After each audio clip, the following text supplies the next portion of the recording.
ಅತಿ ಮನೋಹರವಾಗಿ ಮನವು ಶೋಭಿಸುವುದು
ದೇವೇಂದ್ರನ ಒಪ್ಪಿಗೆ ಪಡೆದುಕೊಂಡು ನಂದನವನವನ ಸೈವತ್ತು ಬಂದವರು ನಾವು. ಸರಿ ಸ್ವಾಮಿ, ಬರುವಾಗ ವನದಲ್ಲಿ ಇರುವಂತಹ ಪ್ರತಿಯೊಂದು ಸುವಸ್ತಿನ ಬಗ್ಗೆ ನಾನು ಕೇಳದಿದ್ದರೂ ಕೂಡ ನೀವೇ ಪರಿಚಯವನ್ನು ಮಾಡಿಕೊಟ್ಟವರು. ಆದರೆ ನಂದನವನ ಮಧ್ಯಭಾಗದಲ್ಲಿ ನಾನು ನಿಂತಿದ್ದೇನೆ, ಇಲ್ಲಿಂದ ಕದಲಿಕ್ಕೆ ಆಗ್ತಾ ಇಲ್ಲ ಸ್ವಾಮಿ.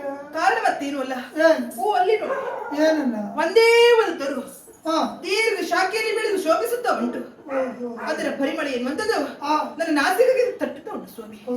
ಹಾಗಾಗಿ ಕೇಳುವುದು ಏನಲ್ಲ, ಅದು ಯಾವ ತರು, ಆ ತರುವಿನ ವಿಶೇಷತೆ ಏನು, ಯಾಕೆ ಎಷ್ಟೊಂದು ಕಂಗೊಳಿಸ್ತಾ ಉಂಟು, ಎಲ್ಲವನ್ನು ಹೇಳ್ತೀರಾ?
ಪಾವನ ಪುಷ್ಪದಿಂದ ಶೋಭಿಪುದು ಸುರರೇಗೆಲ್ಲವೋ ಸಂಪ್ರೀತಿಯಾಗಿರುವುದು ಸುರರೇಗೆಲ್ಲವೋ ಸಂಪ್ರೀತಿಯಾಗಿರುವುದು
ಪರಿಶೋಭಿಸುತ್ತಿರುವಂತಹ ವೃಕ್ಷ ಸಾಮಾನ್ಯವಾದದ್ದಲ್ಲ, ವಿಶೇಷವಾದಂತದ್ದು. ಈ ಹಿಂದೆ ದೇವಲೋಕದಲ್ಲಿರುವಂತಹ ಪ್ರತಿಯೊಂದು ಸುವಸ್ತುಗಳು ದೂರ್ವಾಸ ಮುನಿಗಳ ಶಾಪದ ನಿಮಿತ್ತವಾಗಿ ಸಮುದ್ರ ಪಾಲಾದವು. ಅಂದು ಶರದಿ ಪಾಲಾಗಿದ್ದ ಸುವಸ್ತುಗಳನ್ನು ಮರಳಿ ಪಡೆಯಲು ಹೊಸದು ಹರಿಯ ನಿಯಮದ ಮೇರೆಗೆ ದೇವತೆಗಳು ಹಾಗೂ ದಾನವರು ಒಂದಾಗಿ ಸಮುದ್ರವನ್ನು ಮತಿಸಿದ್ರು. ಶರದಿಯ ಮತನದ ಆ ಕಾಲದಲ್ಲಿ ಅದೆಷ್ಟೋ ಸುವಸ್ತುಗಳೆಲ್ಲವೂ ಹುಟ್ಟಿದ್ದಾವೆ. ಅಂದು ಹುಟ್ಟಿದ ಸುವಸ್ತುಗಳಲ್ಲೇ ಒಂದಾಗಿರುವುದು ಪರಮ ಪಾವನ ಎಂದೆನಿಸಿಕೊಂಡಿರುವಂತಹ ಪಾರಿಜಾತಕ. ಅದರ ವಿಶೇಷತೆ ಏನು ಗೊತ್ತಾ? ಹೂವಿನ ದಳಗಳು ಬಿಳಿಯ ಬಣ್ಣದಾದ್ರೆ ಹೂವಿನ ತೊಟ್ಟು ಮಾತ್ರ ಕೇಸರಿ ಬಣ್ಣವನ್ನು ಹೊಂದಿರ್ತದೆ. ಪಾರಿಜಾತದ ವೃಕ್ಷವನ್ನು ಪೂಜಿಸಿದವರಿಗೂ ಅಲ್ಲ, ಪಾರಿಜಾತದ ಹೂವನ್ನ ಮುಡಿಯಲ್ಲಿ ಮುಡಿದು ಮನದಲ್ಲಿ ಬಯಸಿದ ಕಾಮನೆಗಳನ್ನು ಈಡೇರಿಸುವ ಶ್ರೇಷ್ಠವಾದಂತಹ ಹೂ ಯಾವುದು ಕೇಳಿದ್ರೆ ಅದು ಪಾರಿಜಾತದ ಹೂ. ಅದ್ರ ಬಗ್ಗೆ ವಿವರಣೆಯನ್ನು ಕೇಳಿದ್ರಿದ ಹಾಗಾಯ್ತಲ್ಲ. ಇನ್ನು ಇಲ್ಲಿ ನಿಲ್ಲುವುದಲ್ಲ, ನೋಡುವುದಕ್ಕೆ ವಸ್ತುಗಳು ಬೇಕಾದಷ್ಟು ಉಂಟು. ಆದಷ್ಟು ಬೇಕಾ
ಕೊಟ್ಟಾಗಿದೆ. ಕೊಡುವುದನ್ನೆಲ್ಲ ಗೊತ್ತಾಗಿದೆ. ಕೊಟ್ಟಾಗಿದೆ. ಅವರು ಯಾವತ್ತೂ ಕೊಡದೇ ಇರುವಂತ ಒಂದು ವಸ್ತು ಉಂಟು ಇಲ್ಲಿ.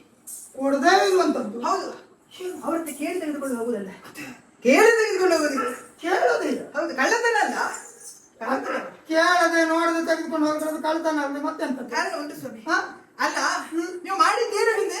ಏನ್ ಮಾಡಿದೆ? ಏನ್ ಮಾಡಿದ್ರೆ ನೆನಪಿಲ್ಲ ನಿಮಗೆ? ಪಾರಿಜಾತ ಎಂದಾಗಲೂ ನನಗೆ ನೆನಪಾಯಿತು.